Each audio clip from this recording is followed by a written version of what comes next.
Seorang Uchiha terlahir kembali. Yap, baru-baru ini kita melihat betapa sakitnya seorang bapak menjual es teh mencari nafkah untuk keluarganya, tapi diolok-olok dan dikatain goblok oleh seorang Gus Miftah di sebuah kajian agama. Gua yakin kalian yang nonton pasti langsung sakit hati juga kan. Nah, disinilah satu perkataan dari Gus Miftah menyakiti hati banyak orang. Bahkan dia ini sampai dihujat dan orang-orang memulai gerakan boikot ke Gus Miftah. Tapi jangan-jangan ini adalah rencana dari Uchiha Miftah. Sebenarnya Gus Miftah ini melakukan hal tersebut agar kita peduli dengan seorang penjual es teh. Bahkan sekarang Bapak Sun Haji yang penjual es teh tersebut mendapatkan banyak sekali bantuan dan dukungan dari orang-orang sekitar. Disinilah pengorbanan Uchiha Miftah. Dia ini rela dihujat banyak orang, dibenci dari segala pihak. Bahkan Wikipedianya berubah nama jadi Gus Es Teh. Ini adalah sosok Uchiha yang sebenarnya. Sudah kuduga semua akan menjadi Uchiha pada waktunya.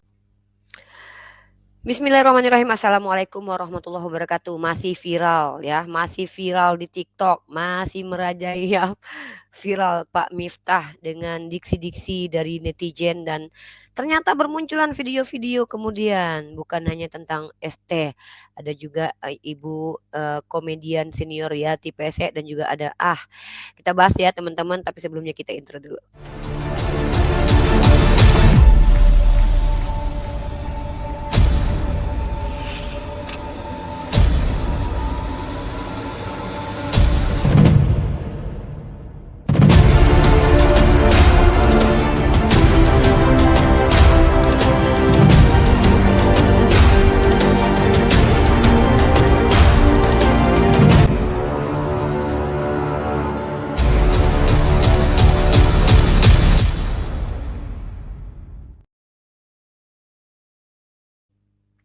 Ya, jadi tentang Pak Miftah ini tuh masih menjadi perbincangan yang sangat-sangat hangat di warga TikTok, teman-teman ya. Karena saya salah satu penghuni warga TikTok, tentu saya ingin berbagi kepada teman-teman apa sih yang kita temukan, pendapat-pendapat apa saja terkait tentang Pak Miftah di TikTok. Dan banyak sekali tanggapan-tanggapan dari orang-orang terkait bagaimana menyikapi fenomena yang terjadi terkait hinaan dari Pak Miftah kepada siapa namanya, penjual es teh, tapi ada juga memunculkan banyak sekali komentar dari warganet, sorry, di antaranya seperti yang disampaikan oleh dua wanita ini. Nah, ini warganet ya, warga TikTok ya. Nah, apa pendapat dari warga TikTok di mana sudah banyak orang yang mengatakan bahwa Gus Miftah itu sekelas wali. Kenapa? Gara-gara dia menghujat si pemilik penjual ST, dia akhirnya menjadi terkenal, bahkan banyak dapat rezeki. Ini logika kacau, saya juga jawab di TikTok teman-teman ya. Tapi ada orang berpikir bahwa kalau kamu dihujat dan dijolimi oleh seseorang dan akhirnya kamu terkenal gara-gara kezoliman itu, maka terima kasih sama si yang menzolimi. Dan bahkan si penzolim dikatakan pahlawan. Waduh.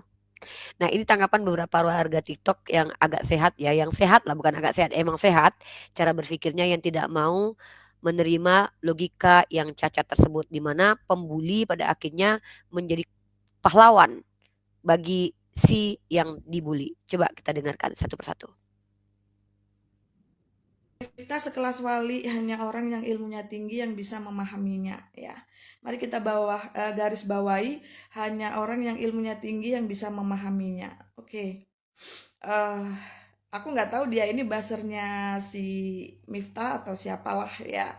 Semoga tidak salah menilai ya. Semoga aku juga tidak salah berkomentar. Aku hanya mau tanya kepada yang berkomentar ini, silahkan menjawab melalui video TikTok atau apapun, atau balas video saya atau berkomentar di video saya, silakan ya. Hanya orang yang ilmunya tinggi yang bisa memahaminya. Artinya hanya orang tertentu yang berilmu tinggi yang bisa memahami si Miftah ini. Begitu kan maksudnya? Setinggi apa ilmumu sampai kau bisa bilang si Gus Miftah ini wali? Ya.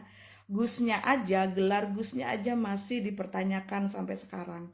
Dan netizen mulai mengulik-ngulik ya. Aku ingatkan ya, seorang Gus atau seorang wali Allah itu tidak merendahkan orang lain.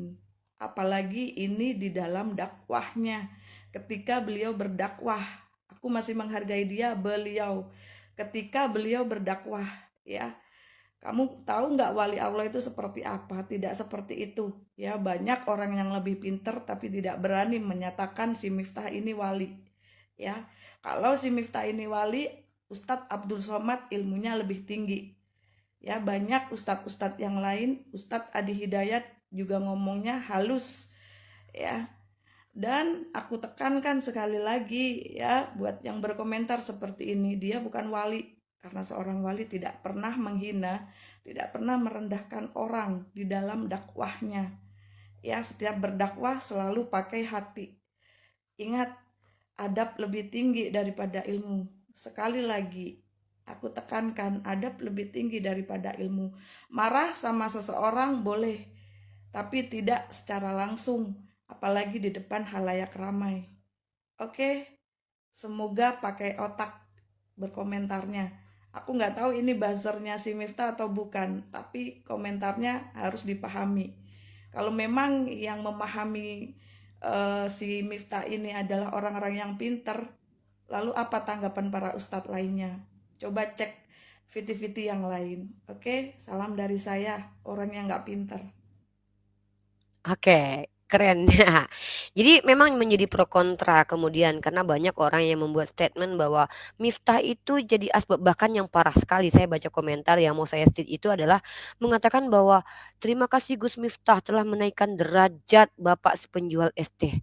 Astagfirullahalazim. Komentar-komentar dari orang yang sudah taklid buta ini teman-teman, orang yang sudah menyanjung berlebihan ini bahkan menafikan kekuasaan Allah. Karena yang menaikkan dan menurunkan derajat seseorang itu adalah Allah. Tiba-tiba dikatakan Pak Miftah yang menaikkan derajat si penjual es teh tersebut. Ngeri teman-teman, hati-hati loh dalam berkomentar.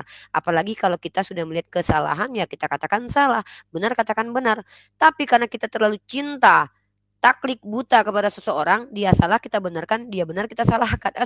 Dia salah kita benarkan. Begitu juga kalau kita sudah benci, dia benar kita salahkan. Ini namanya sudah tidak sehat lagi.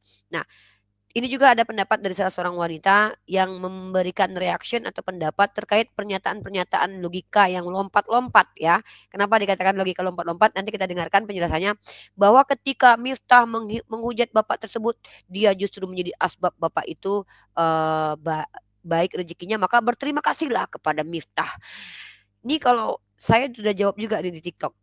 Kalau kalian misalkan nanti saya kasih bukti teman-teman ya bahwa saya juga sudah mendapatkan komentar tersebut di TikTok saya bahwa ada yang berkomentar bahwa si Miftah ini harus berterima kasih kepada dia. Maksudnya tuh kita harus berterima kasih kepada orang yang menghujat kita, gara-gara orang yang menghujat kita dapat kasih sayang dari Allah gitu. Logika macam apa ini? Nah, mari kita dengarkan ibu ini memberikan pendapat. Kebanjiran rezeki karena berkah guyonan seseorang. Itu namanya logika yang lompat-lompat. Bapak penjual es teh kebanjiran rezeki karena orang-orang salut dan bersimpati terhadap ketegarannya dia.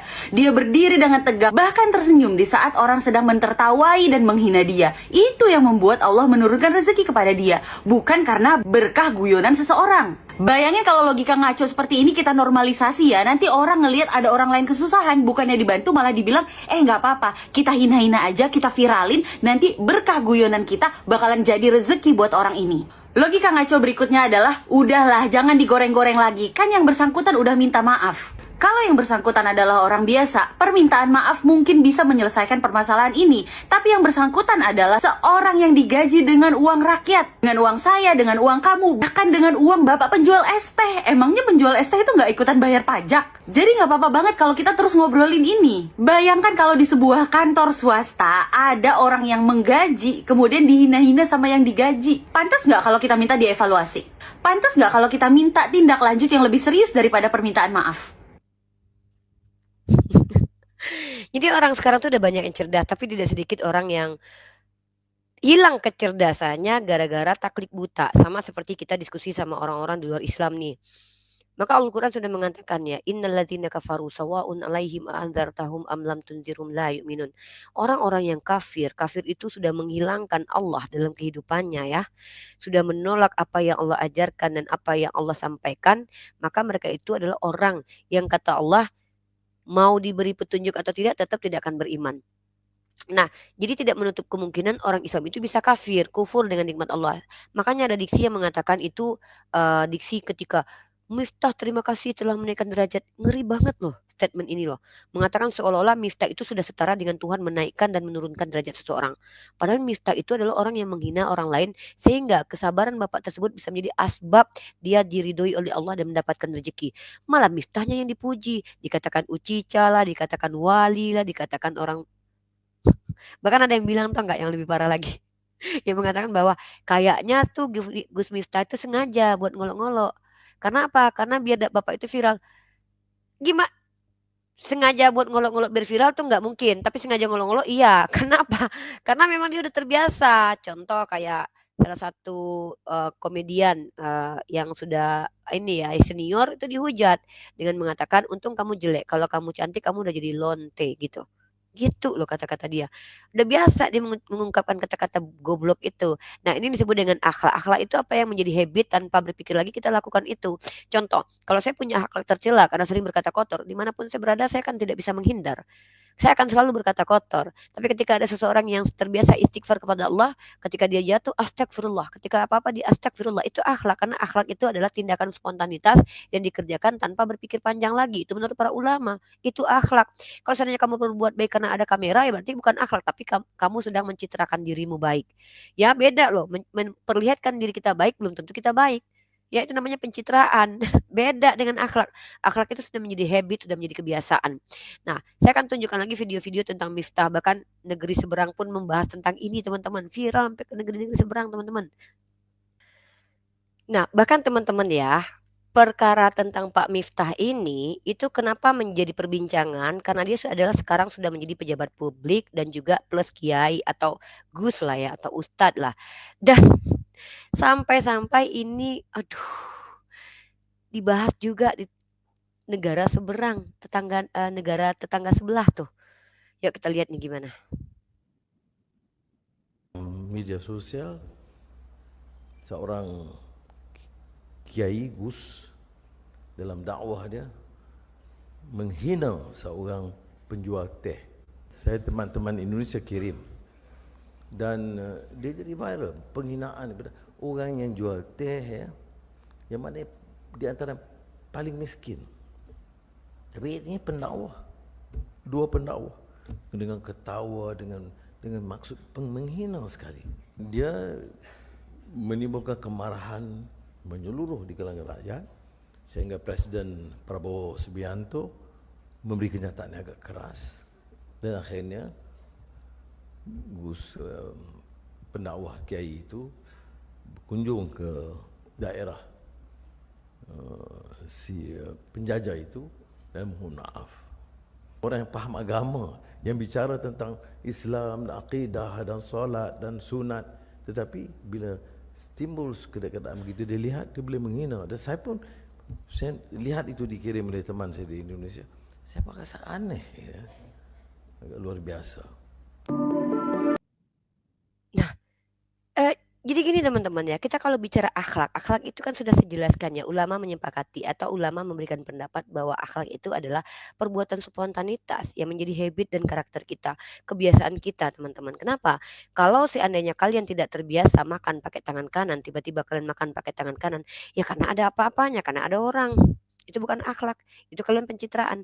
Nah, saya tunjukin sebenarnya bahwa perkataan-perkataan kasar itu sudah menjadi akhlak dari Gus Miftah. Ini indikasi ya, maksudnya ini dari mana saya tahu kalau itu menjadi akhlak, saya akan tunjukkan. Karena memang sudah terbiasa diceramah menggunakan kata goblok. Nih. Sebotol. Kira-kira jadi halal apa haram? Halal matane. Halal. Haram goblok. Dewe hukum dewek. Ya mending sing ngomong halal mending kayak pangunci. Paguyuban ngunjuk ciu. Lagu ini kae lah ya. Anak-anak itu. Itu dia, memang sudah terbiasa dia menggunakan kata-kata goblok itu, guys. Dan mau diapakan lagi coba? Orang kalau sudah terbiasa menggunakan kata goblok, maka dia akan suatu waktu akan keceplosan menggunakan kata-kata tersebut. Itu kenapa Masya Allah Islam itu mengajarkan supaya kita disiplin. Itu kenapa sholat itu harus tepat waktu supaya kita menjadikan habit, menjadikan kebiasaan, menjadikan itu sebagai akhlak kita sholat itu.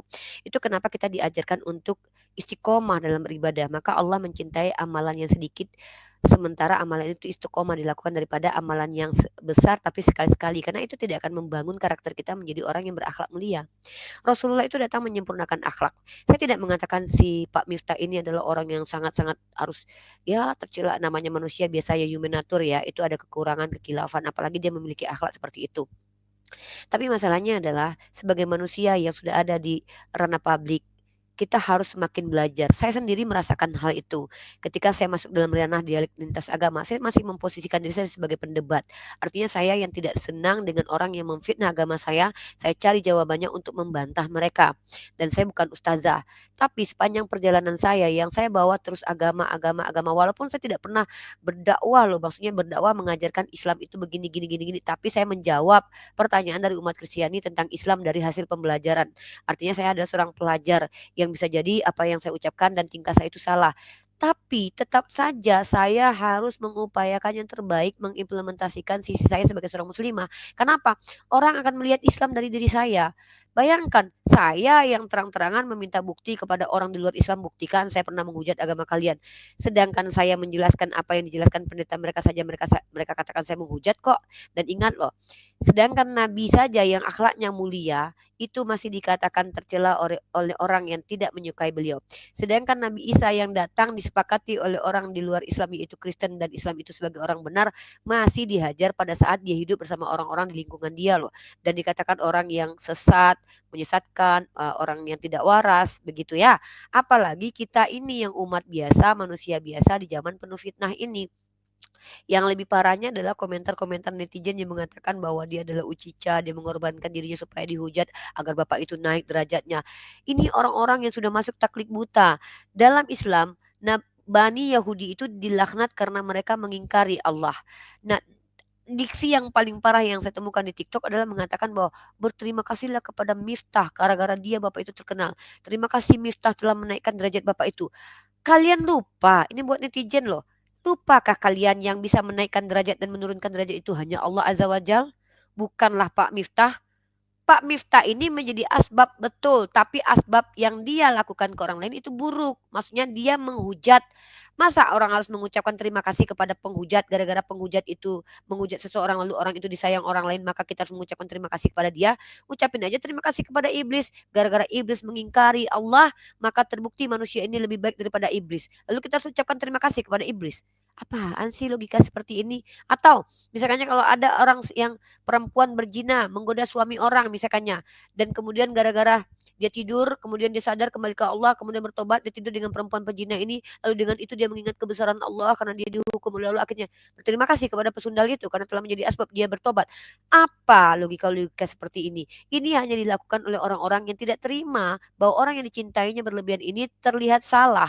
Ini yang sama sekali tidak dibenarkan. Wala talbisul haqqo bil batil. Jangan kau campurkan yang hak dengan yang batil. Benar katakan benar, salah katakan salah. Itu kenapa jihad fisabilillah itu adalah yang paling berat, adalah yang paling besar adalah berkata benar di hadapan pemerintah.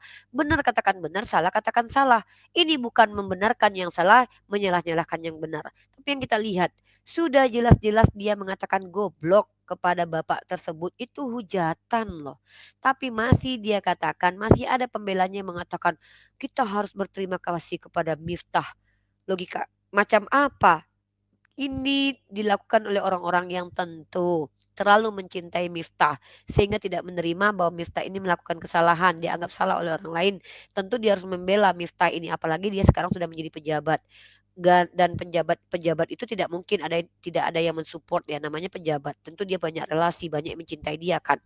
Tapi masalahnya adalah beranikah kita ketika orang yang pejabat sekalipun salah kita katakan salah, ini dituntut kepada kita jihad fisabilillah, bersungguh-sungguh mengatakan benar katakan benar, salah katakan salah. Nah, lagi ya saya sudah tunjukkan bagaimana memang kebiasaan Miftah ini ketika berdakwah yaitu menggunakan kata goblok. Jadi itu sudah menjadi karakter dan habit dia. Tadi juga sampai dibahas oleh tetangga sebelah. Ini saya punya video lagi, coba saya lihat video apa ya. Karo Oh ini tadi ya, ini tadi. Nah, Banyak sebenarnya video-video yang berseliweran di TikTok dengan komentar-komentar dan yang paling parah itu adalah yang baru saya stitch di TikTok saya, mungkin saya perlihatkan TikTok saya aja teman-teman ya. Nah, ini TikTok saya mendapatkan komentar yang luar biasa lucu teman-teman dan aneh. Kita putarkan dulu ya. Ini ngeri sekali nih, dan saya nggak habis pikir gitu, kok bisa-bisanya ada orang yang begini, coba komentarnya ya. Harus bersyukur kepada Gus Miftah. Berkat beliau penjualnya jadi viral dan diubah derajat bapaknya. Makasih Bang Gus. Nah, ini jawaban saya begini. Ada Gus Miftah, berkat beliau penjualnya jadi viral dan diubah derajat bapaknya. Makasih Bang Gus. Saya nggak tahu ini yang komentar orang Islam atau non Islam. Tapi dalam Islam itu bersyukur bukan kepada manusia, tapi bersyukur kepada Allah Azza wa Jal. Dan yang menjadi pertanyaan, makasih Bang Gus, makasih atas apa? Makasih telah menggoblokkan orang gitu maksudnya. Jadi suatu saat kalau kita ada lihat orang terzolimi dan kemudian orang terzolimi itu kemudian viral dan kemudian dicintai banyak orang, maka kita harus berterima kasih kepada yang menzolimi. Maksudnya gimana sih? Terima kasih ya Gus. Terima kasih karena telah menghujat orang lain. Ini takutnya gara-gara orang ini nanti orang kan banyak merendahkan orang lain dan menganggap itu adalah perbuatan baik. Karena gara-gara direndahkan orang lain bisa naik dan menjadi viral. Ini kayak gitu gak sih? Bisa jadi kayak gitu nih nanti nih. Benar katakan benar, salah katakan salah. Iman buta, taklid buta itu tidak dibenarkan dalam Islam.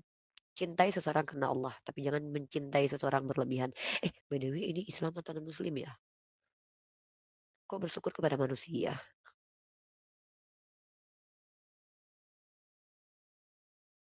Nah, pola orang seperti ini, maaf saya ke-mute barusan. Pola orang seperti itu, cara berpikir orang seperti itu mengingatkan saya kepada teman-teman diskusi dari kalangan non-Islam. Orang-orang non-Islam teman-teman ya dari pihak seberang atau kawan-kawan Kristen itu, mereka itu punya dogma di mana Yesus mati, dibunuh itu untuk menyelamatkan mereka. Nah, secara realitas harusnya kan mereka bersyukur kan kepada pembunuh Yesus karena pembunuh Yesus menjadi asbab Yesus mati dan kemudian dosa mereka terampuni. Itu logika-logika seperti itu. Tapi apakah mereka terima? Mereka harus berterima kasih kepada iblis dan juga Yudas. Kan nggak mau kan mereka terima kasih begitu. Makanya saya tanya, ini kok ini Islam atau non Muslim nih? Kenapa kok gini cara berpikirnya gitu?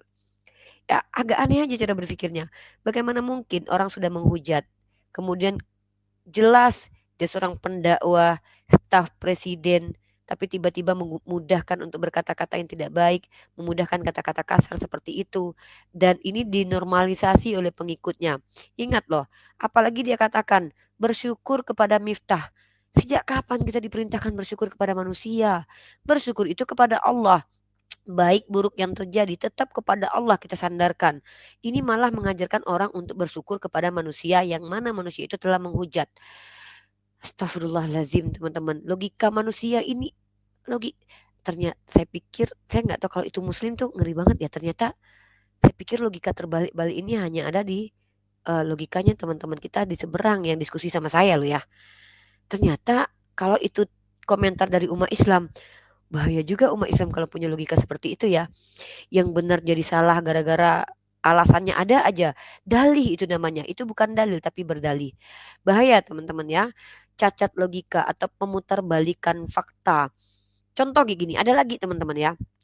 Kalian tahu tidak penjajah yang datang ke Indonesia ini, yaitu Belanda. Belanda itu membangun sarana-sarana kan. Tentu mereka membangun itu karena apa? Karena kepentingan mereka dong.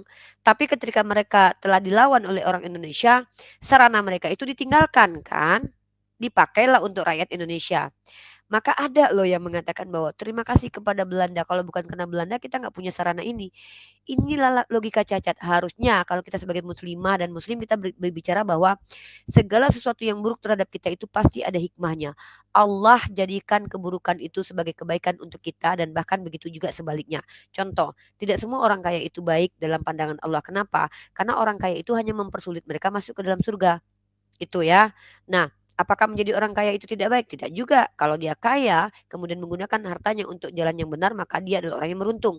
Begitu juga dengan ada orang yang miskin, gara-gara dia miskin dia cepat masuk surga. Apakah kita harus jadi miskin? Tidak juga seperti itu. Sama juga ketika, itu tadi Belanda datang ke Indonesia lalu membangun, peradaban di Indonesia dan kemudian setelah mereka diserang oleh rakyat Indonesia dan mereka diusir atau mereka mengaku kalah dan mereka pergi dari Indonesia, pada akhirnya meninggalkan jejak-jejak yang bermanfaat untuk rakyat Indonesia. Apa kita harus berterima kasih kepada Belanda yang telah menjajah negara kita? Kan tidak seperti itu kan cara berpikirnya. Jadi logika-logika seperti ini adalah logika-logika yang dikeluarkan oleh orang yang sebenarnya ingin membenarkan apa yang dilakukan oleh Miftah. Kenapa? Ya itu tadi, bisa jadi karena cinta yang telah membutakan mata mereka atau karena kepentingan tidak mau Miftah dicopot atau terlihat jelek. Ini yang disebut dengan sekarang ini kita perangnya itu perang melawan fitnah. Fitnah akhir zaman yang fitnah itu datangnya tuh nggak sedikit-sedikit teman-teman. Bahkan yang lebih parahnya itu ini.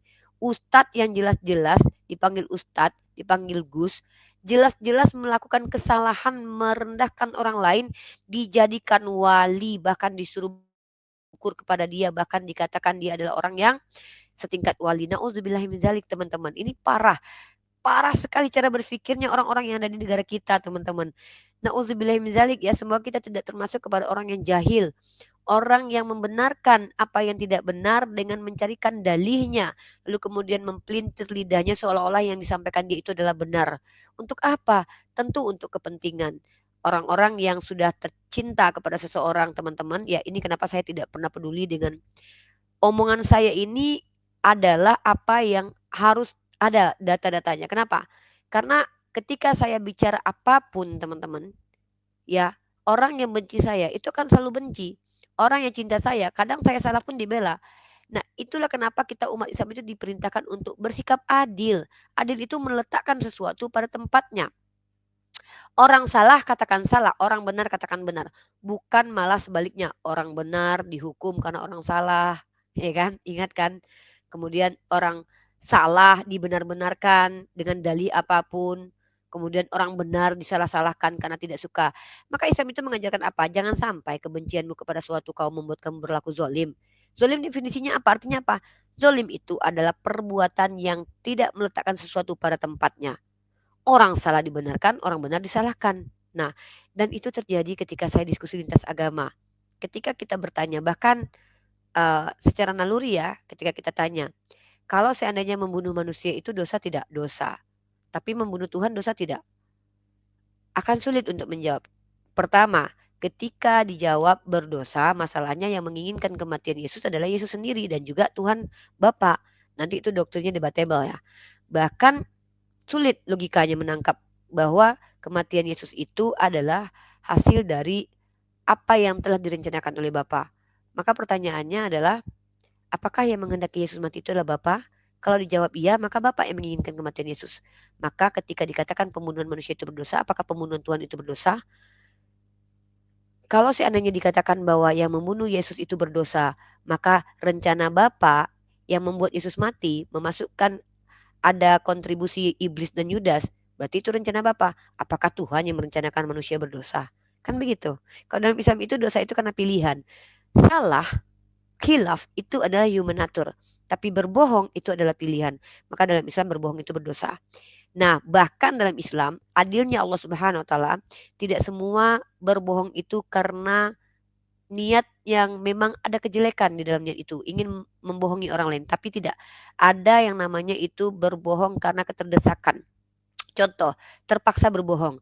Jadi kalau segala sesuatu yang keterpaksaan itu bukan dosa, tapi segala sesuatu yang memang direncanakan, sesuatu yang memang diinginkan karena kehendak sendiri, dan itu adalah implikasinya buruk kepada orang lain dan kepada diri sendiri dan juga melanggar aturan, itu yang menjadi asbab orang berdosa.